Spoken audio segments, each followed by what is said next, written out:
নমস্কার বন্ধুরা, welcome back to my channel. আশা করি আপনারা ভালো আছেন। তো আজকে আমি নিয়ে এসেছি নিরামিষ পেঁপের ঘন্ট। যারা ভাবছেন যে নিরামিষের দিনে কি সবজি বানাবো, তো একবার এইভাবে নিরামিষ সবজি বানিয়ে দেখবেন, ভীষণ ভালো লাগে খেতে। নিরামিষের দিনে একটা দুর্দান্ত স্বাদের রেসিপি। তো বানানো ভীষণ সহজ, বাড়িতে কিছু সামান্য উপকরণ দিয়ে বানানো যায়। তো ফার্স্ট টাইম আমি এটাকে কেটে নিলাম, এরপর আমি এটাকে চিড়ে নেব।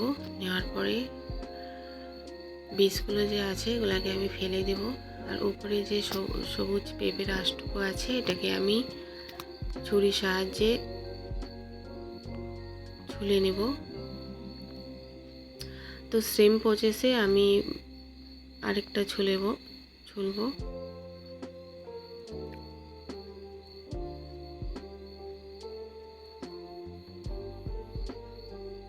তো এটা আমার ছোলা হয়ে এসেছে। এরপরে আমি সবগুলোকে এভাবে ছুলে নিয়ে ধুয়ে জলে পরিষ্কার করে নেব। তো আমি এরপরে এটার সাহায্যে আমি ঝুড়ি করে কুচিয়ে ব্লেন্ড করে নেব।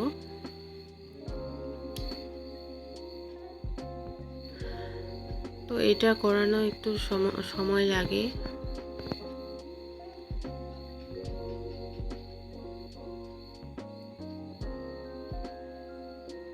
তো এরপরে আমি এটাকে সবগুলোই আমি এভাবে ঠিক এই সাইজে ঝুড়ি করে নেব।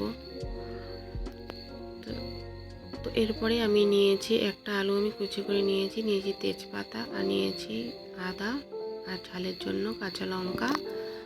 সবগুলো আমার কুচানো হয়ে এসেছে। এরপরে আমি দেব সর্ষের তেল। মিডিয়াম টু লো ফ্লেমে রেখে আমি রান্নাটা করব।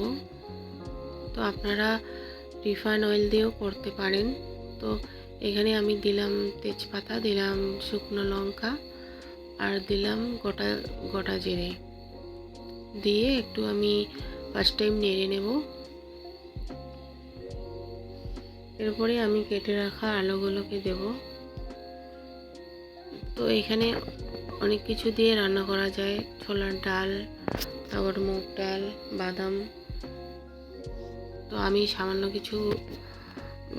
বাড়ির সামান্য কিছু আলু দিয়ে আমি এটাকে রেডি বানিয়ে নেব। তো এরপরে আমি মশলাটা দিলাম। এখানে নিয়েছি আদা, লঙ্কা, আমি বাটনা বেটে নিয়েছি। এরপরে আমি দেব সামান্য পরিমাণ গুঁড়া জিরা, দেব কালারের জন্য কাশ্মীরি লঙ্কা, দিয়ে আমি একটু হালকা জল দিলাম। জল দিয়ে একটু ভেজে নেব।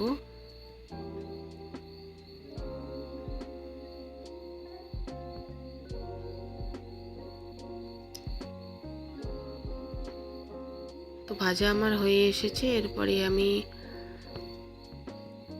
কুচে রাখা পেঁপেটা দিলাম। দেওয়ার পরে আমি এটাকে কষিয়ে নেব। এখানে জলের কোনো প্রয়োজন পড়বে না, কারণ পেঁপে থেকে অনেক জল বেরিয়ে যাবে। তো এরপরে আমি দেব পরিমাণ মতো লবণ, আর দেব হলুদ পরিমাণ মতো, দিয়ে আমি এটাকে কষিয়ে নেব।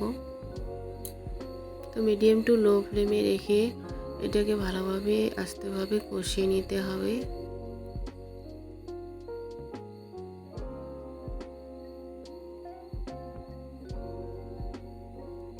এরপরে এটাকে আমি ঢেকে দেব।